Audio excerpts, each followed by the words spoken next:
We're your Verizon Wireless team at Locust Grove. We support TV 18. And we love life around the lake. Welcome to Love Hair Studio. Hi, I'm Melissa. And I'm Darlene. We support Channel 18. And we love life around the lake.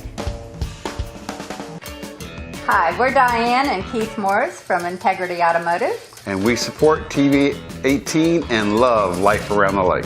Hey, welcome to another edition of Meet Your Neighbor here. We're certainly glad that you've joined us. You know, we've introduced you to a lot of interesting people, and we're just not running out of great stories because we certainly have a good one for you today.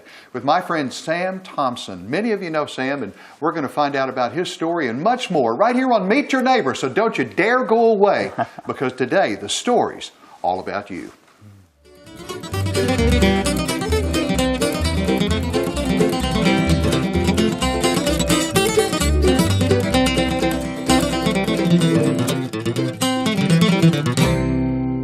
Hey, welcome back. Again, we're glad you've joined us.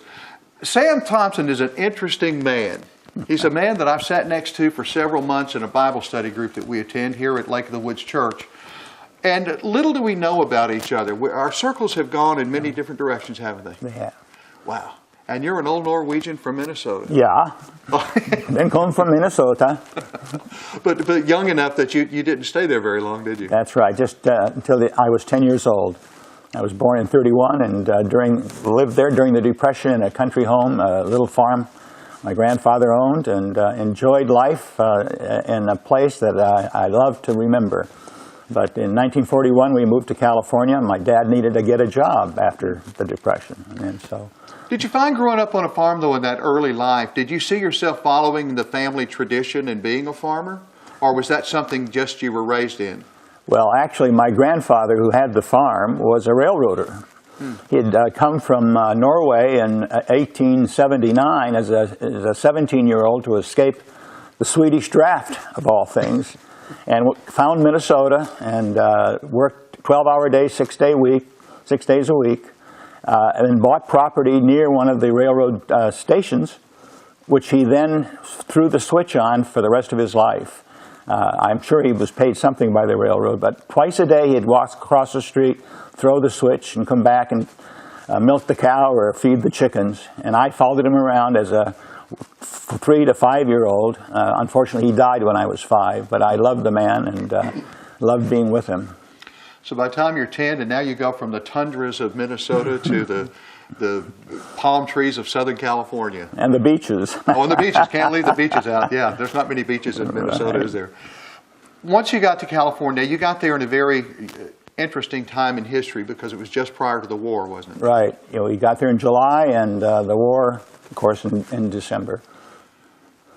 Do you remember much about that events as they were taking place during those times? In fact, we do. I had two uncles who were in the Navy, had been in the Navy since the 30s. They'd traveled all over the world and brought back gifts to us kids from China, from other places. So we knew that there was things going on, and my younger brother and I can remember, bought the wood and created a little 50 caliber machine gun model. And on December 7, when we heard about Pearl Harbor, we went out in the backyard and got our little wooden 50 caliber machine gun and pointed it up in the air to shoot down whoever might show up as a bad guy. Waiting for the enemy. Yeah. But America kind of did that all across the country, didn't they? Didn't they respond kind of in the same way with a real sense of let's get into it patriotism? That's absolutely right. My youngest uncle joined the Marines the next day to be with his brothers. And so we followed them through the war. Neither of the two sailors were in Pearl Harbor, but they were on ships that fought the war in the Pacific. And the younger uncle with the Marines was a waist gunner on a B-24. Wow. And they came back with stories as time went on, yeah. Well, the good news is they all came back. They all came back, absolutely. Do you think those stories, I mean, we're getting into generations now that we're in the 21st century. I mean, that was almost 100 years ago. It feels like, doesn't it? Yes, it does. But it really was almost 80 years ago that this happened. Are we losing those stories? I mean, not just because the people are leaving, but are we losing the narrative that caused all those things and happened then? I'm not sure I know what you mean, but if you mean that we don't have the same attitude generally in the nation, I think we are. Being patriotic isn't the same thing as it was when I was a boy and when we were supporting our troops. But on the other hand, and I was in Vietnam, and I do remember with the Foreign Service, I do remember that the troops came back and they were not well treated. But I do see that there's been a change in that our troops are being honored now as they were during the Second World War, more than as they were disdained during the Vietnam War. And the Korean War is almost a forgotten war. It's not even talked about much anymore. But That's right. It was a huge event, though. It was for me. I spent a year in Korea, and at the same, and associated with that, another year in Japan. But I was in Korea before the war ended, and I was back in Korea after the war ended in 1953.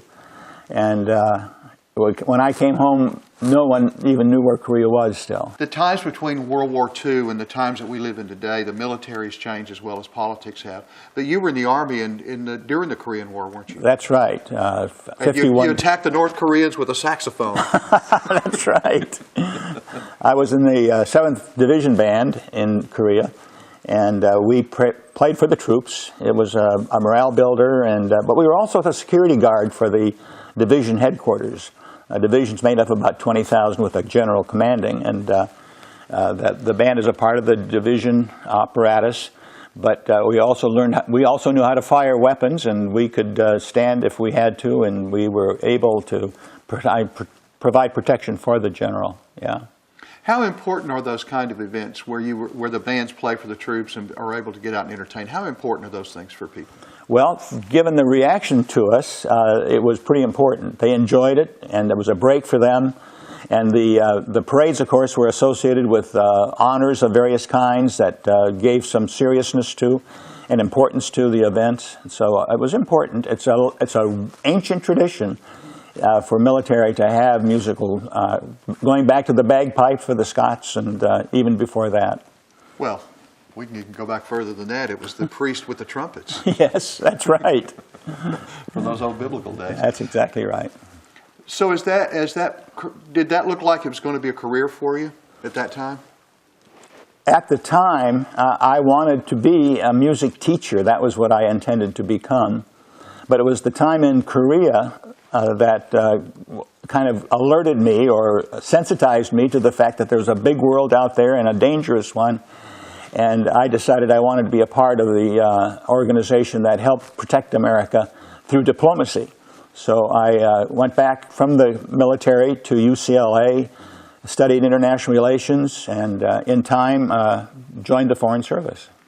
Had your political nature already been established by the time you got to UCLA, or was that one of the things that really influenced you? I was a conservative. Interestingly, I voted for the first time while I was in Japan, became 21, and voted for Eisenhower in the elections, but I tried to vote for a conservative party. California didn't have a conservative party, so I couldn't vote in the primaries, but I was able to vote for the hero of the Second World War, Dwight D. Eisenhower. Yay! Yeah. A Texan by birth, by the way. I just have to throw that in. Denison, Texas. No. Well, voting for Eisenhower, but then going to UCLA, I mean, if it's anything like it is now, it's so extremely extreme. Was it the same way in the 50s? Well, it was called the Little Red Schoolhouse. And the week before I arrived, the Young Socialists one of the Young Socialists had murdered another one in an internecine battle for ideology. And I was very aware of that. But at UCLA, they were both conservative and liberal political science professors. So I did not feel that we were that extreme at the time. But now, as you say, it's gone over the edge. Yeah. So you got a good balance of thinking during the days of your education days. Yeah, I felt so.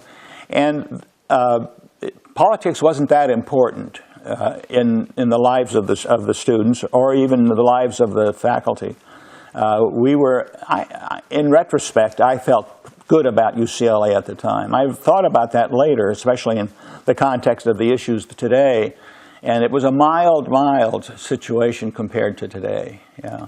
And the difference is? People got along in those days, even though they might have different views. We also didn't have the availability of information then that we did That's now. right. So yeah. that it wasn't even a point of conversation a lot, was Exactly, it? yeah. Life is where you live it, right? Yeah.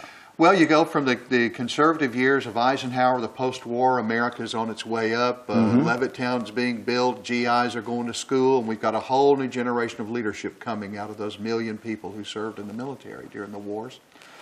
Now you go to the Kennedy years. And you're getting out of school, and here's the ideology of the Kennedy, the young guys. How did that affect you? Well, I must say that my colleagues in the Foreign Service were all much more liberal than I was. Our class started in October of '60, and the first television interviews or debates occurred then. And so our class of 40 individuals met to watch the first debate on television. And I and one lieutenant commander from the Navy, a lawyer, were the only two to vote for Nixon. The other 38 voted for Kennedy. On the other hand, once Kennedy was in office, we were delighted with him and his style. And Bobby Kennedy used to come by the State Department and engage with the young diplomats, and we appreciated that. So again, there wasn't this violent engagement or non-engagement between the two sides. We worked together more than we didn't. Yeah. It was much more pragmatic than that. Much more pragmatic and goal-oriented, and basically common goals in those days. So before you got your first foreign assignment, what is the preparation for that? Well, it's kind of interesting.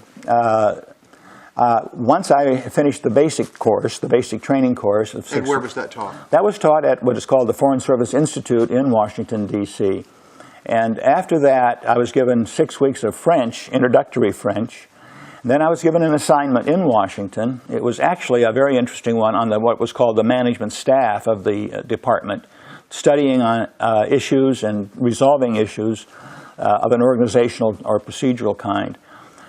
But my first assignment was intended to be in Montreal, Canada, a French-speaking post, partly at least. But our President Kennedy decided he wanted an objective reporting on the situation in Vietnam. So he levied a requirement on the State Department that diplomatic officers, young diplomatic officers, be given Vietnamese language training and be placed in Vietnam to report in a way different from the intelligence community or the military community, to give a third view. So I was told I had put down Hindi as my hard language preference. So a senior Foreign Service officer in the personnel division called me down and said, well, you've put Hindi down. Vietnam is in the same continent as India, so we're going to give you Vietnamese instead of Hindi. So I studied Vietnamese for 9 months, 3 months in Saigon, and then began reporting from that perspective on a part of the, what was then simply an insurgency in 1963, 1964 in Vietnam. And that was pretty exciting. So that far south, the war really hadn't gotten to that level yet, had it? It was mainly what is called an insurgency, which meant that local insurgents recruited would harass, but there was no real territory turned over, and it was not on a massive scale. I think we would say there are probably less than 20,000 insurgents in the entire part of South Vietnam. But the language, that had to really be a tough one, huh? The hardest part of the language was the tones. There were 5 tones in Vietnamese, and the grammar is very simple. It's what I call telegraphese. It's a very simple language structure. And the vocabulary was not difficult, but it was the pronouncing the tones that gotcha. Do you still speak that language? I speak only a little. I think that means yes. That's interesting. So you're in Vietnam, and you're in the early years before Tet, before the big military offensive begins, before LBJ really builds the war up. Were you part of the build-up? Well, After a year in Saigon, reporting on the insurgency around Saigon, I was assigned to be the principal officer of our consulate in Hue, which is near the North Vietnamese border. And so in July of 1964, I was there and saw the first attack by North Vietnamese troops on a special forces camp south of Hue. And that began the buildup on the north side. And then in March of 1965, well, in January of 1965, we began responding to that event by sending aircraft north. It was called the Rolling Thunder operation. Dependents were evacuated, and we were now on a war footing. And in March, the Marines were the first American organized units, aside from the advisors that had been there before. The first units began arriving with the Marines. What was called the 3rd Marine Amphibious Force landed.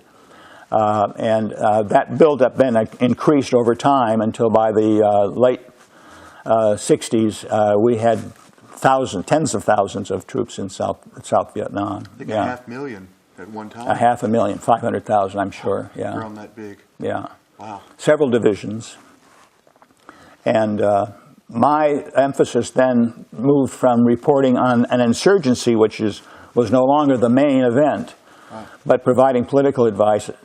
I became the political advisor to the commanding general of the 3rd Marine Amphibious Force, a man named Lewis Walt, Lieutenant General Lew Walt, who was a great man and who I really enjoyed working for. Now, what does political advisor mean, though? I mean, is that how to get along with the folks back home and how to get the information there, or is it dealing with the politics of military command inside country? Well, I think two main things. One is advising on the basis of my experience and training on the culture, the economics, the politics of the environment, helping. For example, the Marines brought in a chaplain, the chief of chaplains for the Pacific area, to meet with me over a period of about 2 weeks to do a simple manual for the young Marine troops on the Buddhist religion and how to avoid insulting or otherwise creating difficulties with the Buddhists. And that was a very useful process. On the other hand, then, and the other side is to become an interlocutor between the Marines and the local officials, ranging from the mayors of a city, the governors of a state, to the small hamlet leadership, and actually even to be a translator from time to time.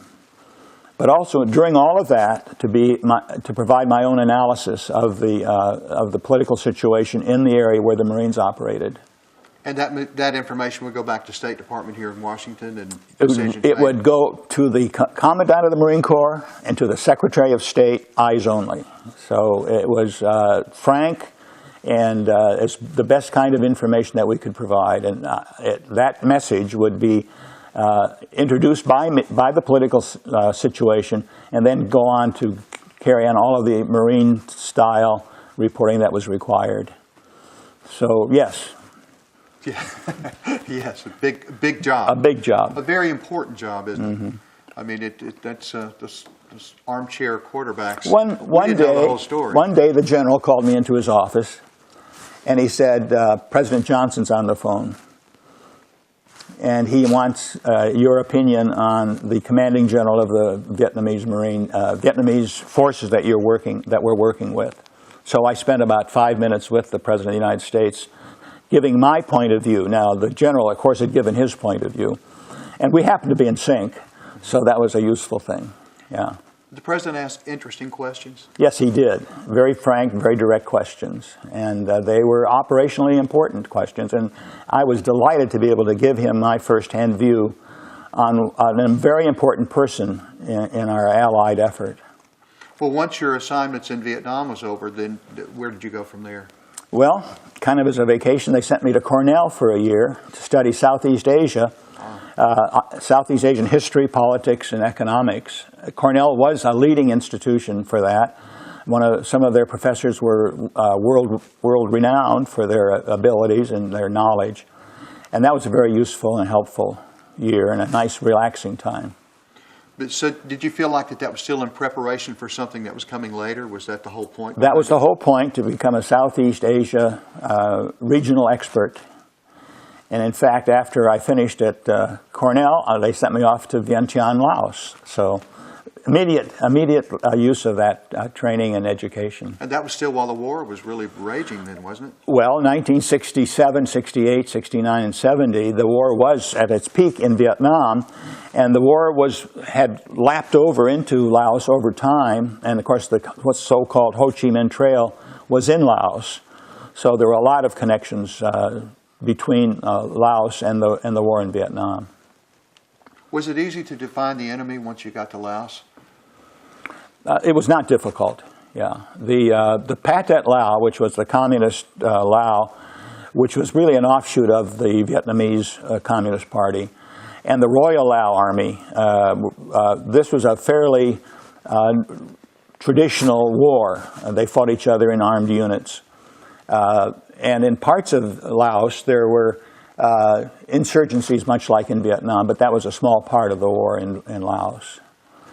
The economics of the whole Southeast Asia was completely shattered, though, during those times, wasn't it? Well, it was very difficult. Laos was an insular country. It had no ocean contact.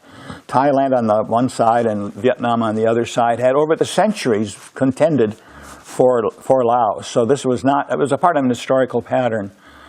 And the Thai were on our side. The Thai supported what we were doing in Laos. And we were assisting the Lao government in resisting the North Vietnamese and the Pathet Lao. So we have the insurgents from the north coming in, and then we have in Laos, we have a civil war going on over territory. Exactly. And then another one in Cambodia. So there was really more than one war going on. There were three wars going on at the same time, yeah. And our participation was different in each one, wasn't it? Exactly, yeah. We were very important to the Lao to give them what they needed to defend themselves. And I'm not familiar with Cambodia, but I think it was quite similar, yeah. Sure. Now we've gotten through the 60s and ready to go back to playing music again, right? No, you prepared for something a little bigger than that. Right. What was your calling? My calling? In faith? In faith, it plays a part of it, but what is your calling? What was your calling in life? Were you able to recognize that you were being prepared for something, a destination that was going to be bigger than what you'd been in? Well, I felt actually at the time that I was doing what I wanted to do, that is, being a part of our diplomatic process in both in Vietnam and in Laos. That was an important role. In Laos, for example, I was the person who delivered the note to the North Vietnamese embassy in Vientiane, suggesting that we have conversation about how to end the war. And so we maintained that as the link with the North Vietnamese until the decision was made to operate out of Paris. And so at that point, the organization was created to operate directly with the North Vietnamese in Paris. So you helped set those articles? So I had a role to play in that. And I had a role to play in Vietnam, as I described already. So I felt that I was pursuing what I had set out to do, especially after my experience in Korea. I felt that the reason I had joined the diplomatic service was because of my experience in Korea, and I was able to operate on that basis. And then subsequently, after returning to the United States from Laos, I actually had an enjoyable year with the Marines again at Headquarters Marine Corps, working as a planning officer with them, and that was enjoyable, working with friends, people I'd worked with in Vietnam, and with younger officers who I had not known in Vietnam. How is the State Department, how did it change through those years? You went in during the Kennedy era, and you came out in the Nixon era, right? When you were... Before you took the ambassadorship. We're going to get to that in just a second. Okay, yeah. Before that happened, but the State Department went through several heads through those years. The State Department was pretty stable. It was on the liberal side, but the officers, the men and women who served in diplomatic positions really, I think, as I did, operate on the basis of the national interest as generally understood. Nothing like the polarization today. we were able to work and cooperate together, even though we might vote for a different president. Yeah. Now, the war was over in 1975. The war, yes. The war ended in 75, and But the Paris Accord had been going on for like 3 years before that. even longer than that. In fact, but the war, the American war, the American presence in the war ended in 1973 when the ceasefires was signed, and in the spring of in January of 1973.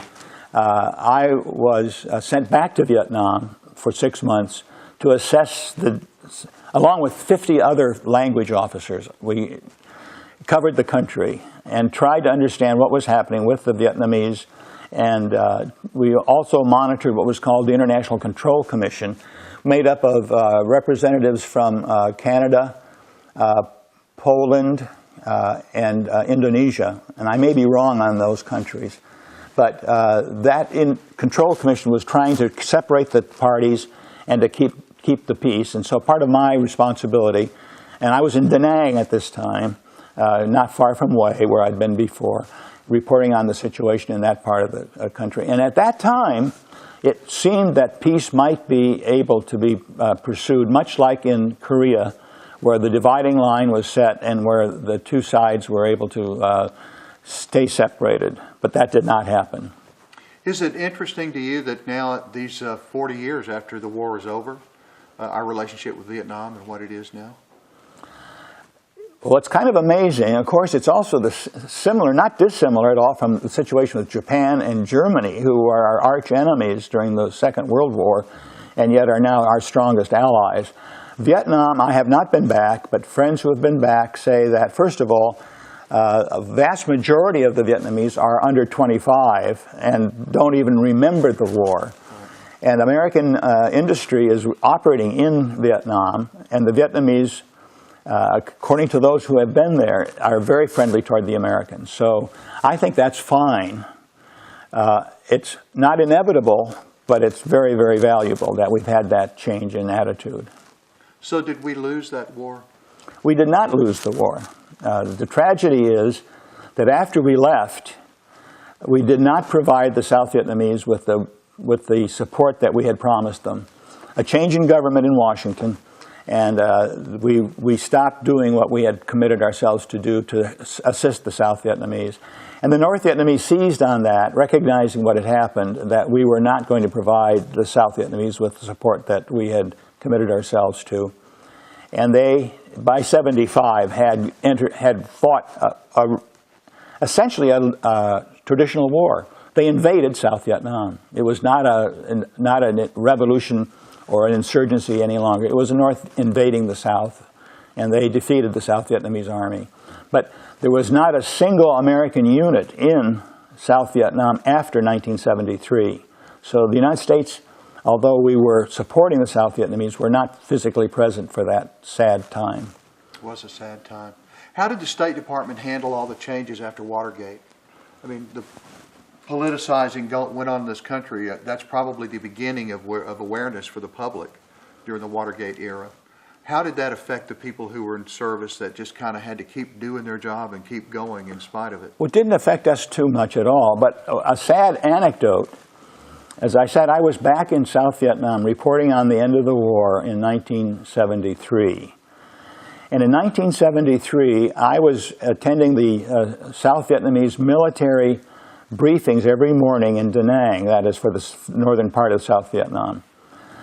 The chief of staff of what was called the 1st Military Corps, was a colonel who had been the chief of staff of the 1st Division while I was there earlier on. And he, at that time, had been a very anti-American officer. He required that I speak either Vietnamese or French to him. He wouldn't speak to me in English.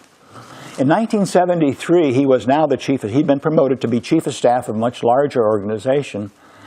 And he was happy to talk to me in English. In fact, among the first things he said to me is, "Do you know where my son is going to school?" And I said, "No, sir, I don't know where he's going to school. He's going to MIT. He's getting his PhD." And then a little later, he came to me again and said, Mr. Ambassador, he called me Ambassador, Mr. Ambassador, what is Watergate? And I tried to explain it as I understood it at the time to be a minor political imbroglio between the Democrats and the Republicans. And he said it will be the death of my country. What he meant, what I think he meant in retrospect, and which is true, is that Watergate so paralyzed the Republican administration, so empowered the Democrats, particularly in Congress, that our ability to assist the South Vietnamese was removed. I should say that was the basis for our inability to support the South Vietnamese. Now that's my particular point of view, but I reflect back on Colonel Quang's statement. Watergate will be the death of my country, and I've never forgotten that. The next assignment out of Washington was in Botswana, which is a lovely country in the southern part of Africa, and just north of South Africa. And I was the deputy ambassador and actually acting ambassador about half the time. And that's where we came to our faith strongly.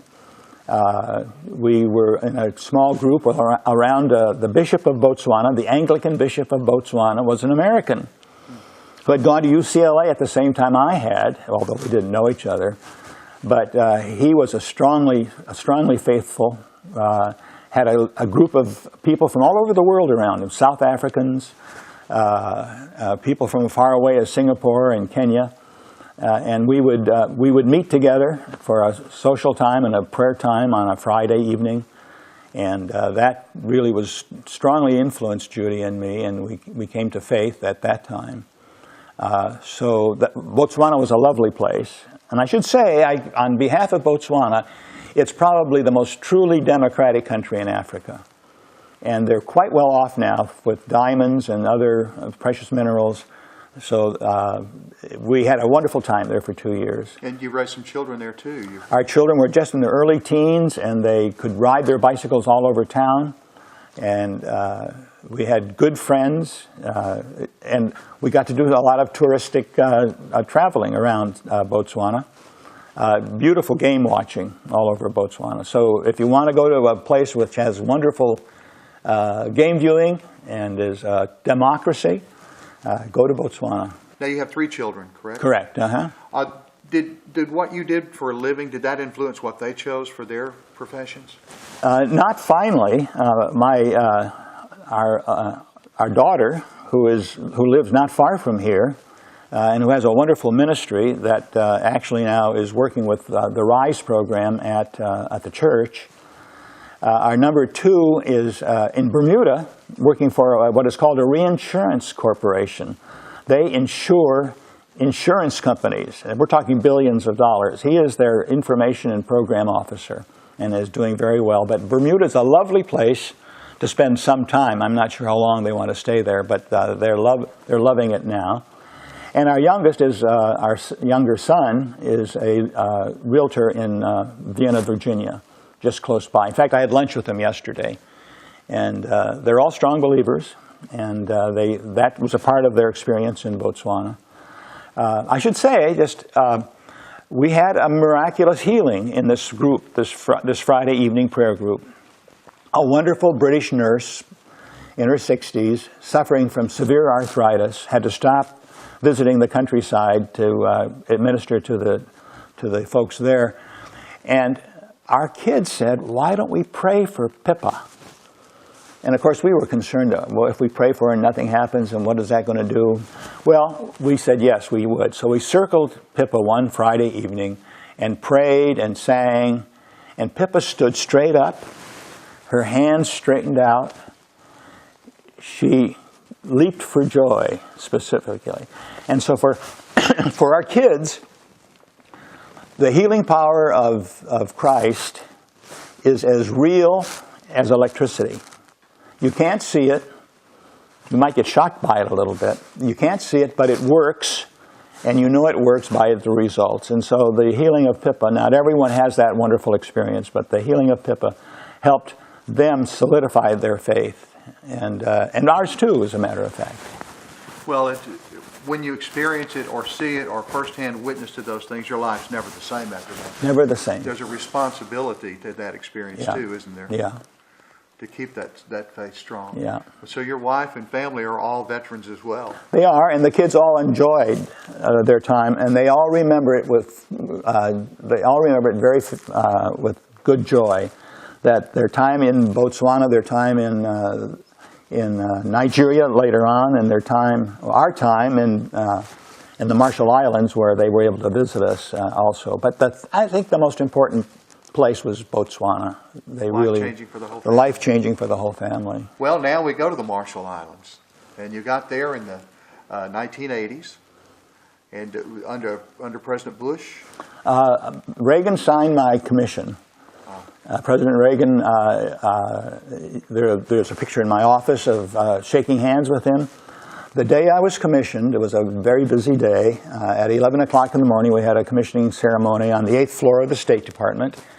And then we went over to the White House to have a picture taken with the President, which hangs in my office. And President Reagan's home, his ranch, was up above Santa Barbara. Right. And Judy went to the University of California, Santa Barbara. So the person who wrote the talking points for the President mentioned this, referred to this, and President Reagan, being who he was, used that information to have the most gracious pleasantries with Judy. But he was pleasant to the whole family. I should say that our older son was engaged at the time, and I called the White House and asked if his fiancée could join us, and they said, of course. So we had not just the 5, but the 6th, who was with our son in Bermuda. And each one of them got a picture, a solo picture with the President, as well as a group picture, which they all cherish, of course. They all loved, and still do love, the memory of President Reagan. How exciting. Yes. And you were the first ambassador to the Marshall Islands. Not only was I the first ambassador, but I was the part of the negotiating team that completed the process of negotiating the relationship with the Marshall Islands. And I was on the team that briefed the Congress, both Senate and House, which was required in this unique situation. So I spent a lot of time preparing for the new relationship. And the Prime Minister of the Marshall Islands was in Washington with the team to brief the Congress, so that when I went out to the Marshall Islands to be the first ambassador, he was my dear friend. And so it was a wonderful time and a wonderful relationship. And I was privileged to be the first ambassador there. Why is it important for a country our size and as prosperous as we are to have a relationship with a country that's so small and isolated from the rest of the world?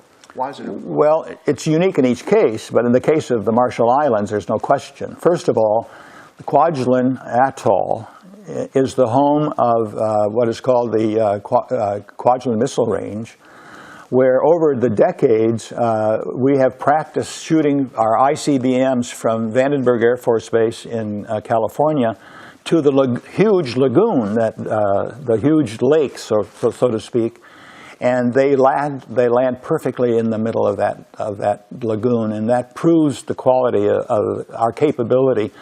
While I was there, the Soviets had an electronic surveillance vessel just offshore, so they could monitor those shots.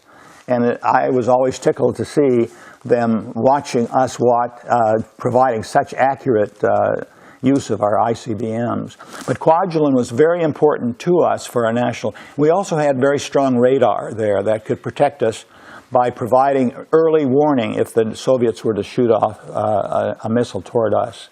So a very important area. There's also Bikini Atoll, where we did our early testing of nuclear weapons.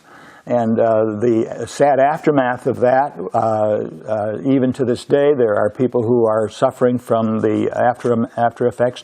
We did not know a lot about the significance of the fallout. Our own troops, our own Navy was within eyesight of Bikini. My son's father-in-law was a young officer in the Navy, and he remembers being on the deck of a vessel and with his shirt off, watching the explosion from not less than 20 miles away. And so he has suffered what he believes there must be some aftermath of that. What I'm saying is that although when we recognize the damage that we've caused, and we've paid millions and tens of millions and hundreds of millions of dollars to try to rectify that, but they have suffered from that, and so that's still a very important part of our history of the Second World War and the aftermath of that. Is there a trade and tourism relationship as well? Well, they're too far away for a lot of tourism, but there is trade in the sense that they get most of their retail goods, their groceries and hardware and all this sort of thing, from Hawaii, which comes in on a boat regularly. We do our tuna fishermen in the south, in the far Pacific, often use them for supply and resupply and this sort of thing. But it's not a huge amount, and then, of course, it's a very small country, as you say, so there isn't a lot to be done there. But we also have a unique relationship, which means that we provide them with health care. Their education program is funded by us, and we use our expertise for that. And we even use, if necessary, FEMA will help if there's a destructive storm, for example. They'll come out and help. They're not a territory. They're what is called freely associated, and it's a unique relationship which we helped devise, which required.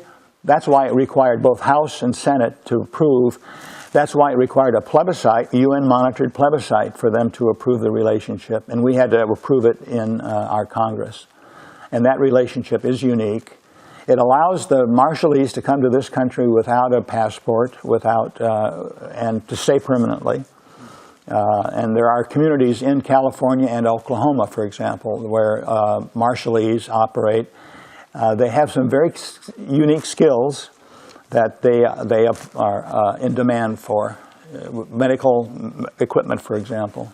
Well, with 3 consulates in the United States, one in Washington, one on the West Coast, and one in Springdale, Arkansas, of all places. Why would there be a consulate in Springdale, Arkansas? Because of a small community of Marshallese there, that's right. Fairly large community. Well, yeah. For them, certainly. Yeah.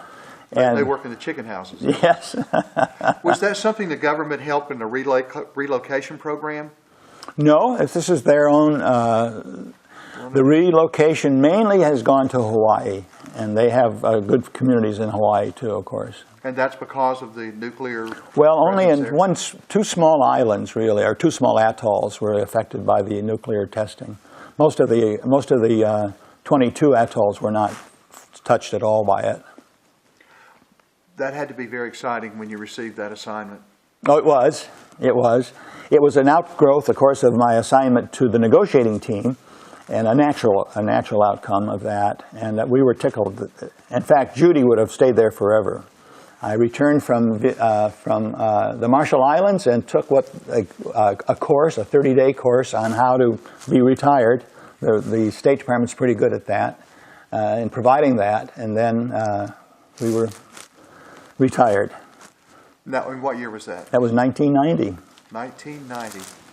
So 28 years ago. I've been retired almost as long as I've been in the service. Had you had to work since? Have you done some? Did a number of things. Did some training of Marshallese and others in diplomacy. I was the president of a small nonprofit organization called the Micronesia Institute, and we provided them with training in commerce and economics to help them with their trade and with business, and also with culture. For example, we brought some of their cultural groups to the United States, and one of them was at the Kennedy Center. We organized that. So it was, and that was several years. And then I worked for a very fine Christian foundation called the Mustard Seed Foundation. Financed by a member of the Falls Church, Anglican, very wealthy businessman who they gave a couple of $1 million a year to provide for Christian organizations around the world, in the United States particularly, but around the world, with small loans to help them with startup businesses. And I was the overseas person, and my favorite was the Burmese women, the minority women in Burma who were Christians, could buy a couple of goats or a sewing machine, and they could then create a small bank in-house for their community based upon the income that they received. That was my favorite grant, and that was for 3 years. And then very active in the church, called the Falls Church Anglican, during that entire time. Now life is good on the lake. What do you like to do when you're not planning, strategizing, and being involved? I'm still trying to organize all the files that I brought with me from 30 years in the diplomatic service. Is there a book later on those information? There could be, yeah. There could be. It could be important to have that, Sam. It would be. I must tell you, I agree with that, yeah. One of the reasons for telling our stories is not only for you to get a chance to meet your neighbors, but it's also an opportunity for you to realize that American history needs to be preserved, and it's preserved through the stories of the people who created it. And I think that we've heard that today. Sam, I want to thank you so much for this opportunity. We could do this all afternoon and have a nice long visit. We're going to have to shut her down pretty quick here, but I just want to thank you for your time and your service. It's a pleasure serving you as a brother in the Lord, for one, together. Amen. But it's a pleasure knowing you as an American and as a new friend, and I appreciate you. Well, another good neighbor. All right. Thank you. Thank you, and I appreciate the opportunity. You know, we can tell these stories all day long, and there's all kinds of stories, and you may have one that needs to be told. But one of the things that I always want to remind you of is that this is a sense of service that we have to our community. This is not about publicity or making one story better than another or trying to one-upmanship on somebody else. It's a story about people who live their lives with struggles and problems the same way every one of us go through, but they've overcome it for one reason or the other. We saw Guy Gardner a few weeks ago on his interview, and he talked about his time in space. And now we have a man who helped bring peace to the world after a terrible conflict that we were involved in, many of us firsthand. And now we see today the world that we live in. The conflicts that are resolved today are going to be resolved by you, by your good fortune, by your sense of servitude, and your love for your country. Let's just love each other for a little bit. And that's not some silly 60s things. That's something that's absolutely necessary. Mm-hmm. In the meantime, I want to thank you for being with us again. My name is Norm Allen. I'm looking forward to seeing you again very soon on another Meet Your Neighbor, where the stories always all about you. We'll see you again soon.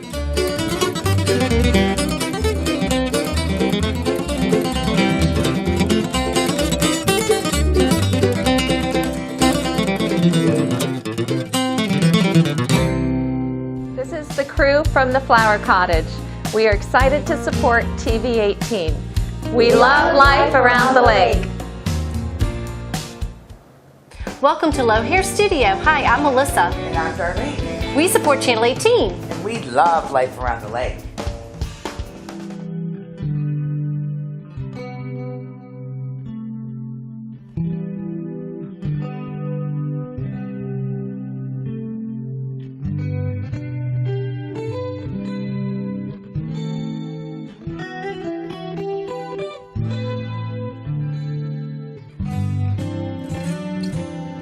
Fredericksburg Christian Health Center started back in 2003. We've been around for the last 13 years, and God has been amazingly faithful through that time. Because we had the word Christian in the title, there's a lot of Christians that look to us to provide their care, but we certainly provide care to people of other faiths as well. And so we welcome people of all faiths. As far as our insured patients, probably we have about 4,000, and then we probably have 1,000 to 1,500 uninsured patients. Yes, it does take quite a staff to do all that we do, and we have a tremendous staff. Not only do we have paid staff, but we also have volunteer staff, which helps us to be able to cut our costs a lot. The staff in this clinic is an incredible team, and I do think that my military experience has helped and kind of helped improving and creating that team bond even more. we get together every morning as a team and go over the day, decide who's going to be working with who, what are the issues of the day that we may need to come up against if someone had called out sick or there's a computer problem, if there's especially complicated patients, and how we're going to work our day around those things. And then we also spend the morning praying together as a team, praying for us as a team, praying for the clinic, praying for our individual patients. We pray for our patients who we know are struggling with cancer or other serious illnesses, or have had family members who've passed away, or other issues like that. So I don't have a for-profit mindset into practicing medicine. And so when I'm taking care of people, it's strictly giving them the best care that I can. We not only are looking at people's medical problems, but also getting to know them as people. And a lot of my patients have been with me for the last 20 years. And that's been such a blessing, and seeing not only, or seeing several generations of people. So I'll see kids, their parents, their grandparents, and that's just been a blessing to have those relationships over many years. I would hope that my patients, and I think that most of my patients, would say I get the best care in town. And I think that's because we do try to spend time with people. We do try to hear people.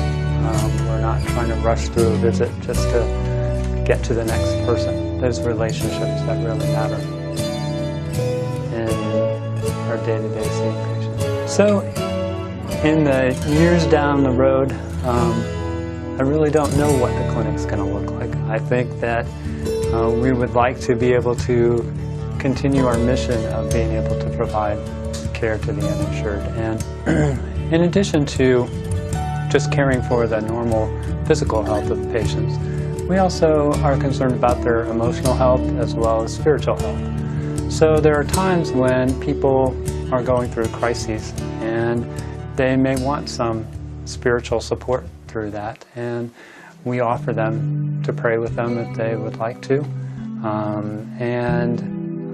Certainly as a staff, at times we will pray for patients at our morning prayer times. So I think one of the difficulties we've had over the years is getting the word out that we're here. I think as people discover who we are, there's some good support in the community, but most of our support has actually come from Mary Washington Hospital. They see that we help to provide a service to people who couldn't ordinarily afford care, and so they're willing to come alongside us and help us with that.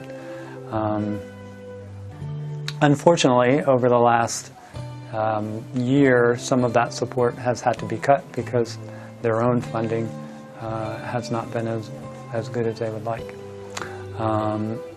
There are a few churches in the area that do help to support us, and we're grateful for that. And there's some individuals also that help to support us.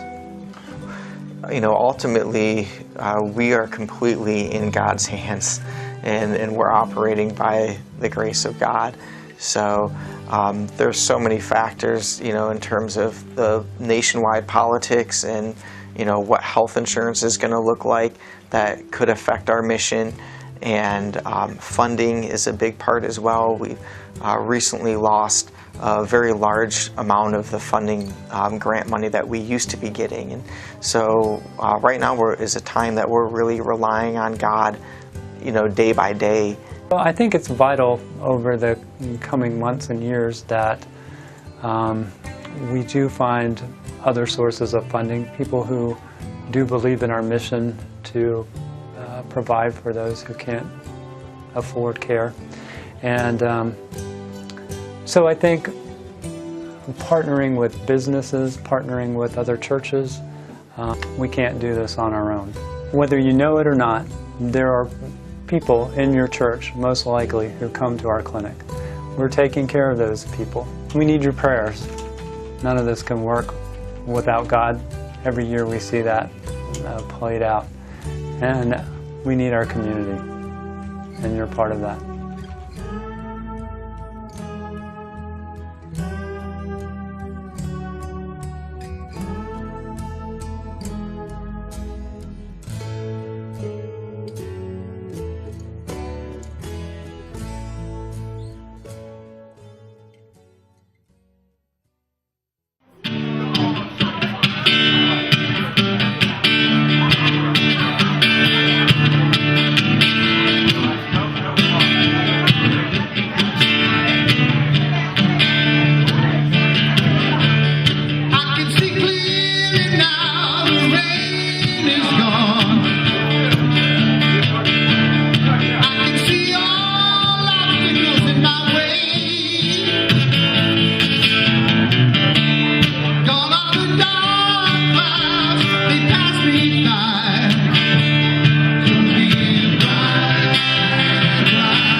He's going to give it to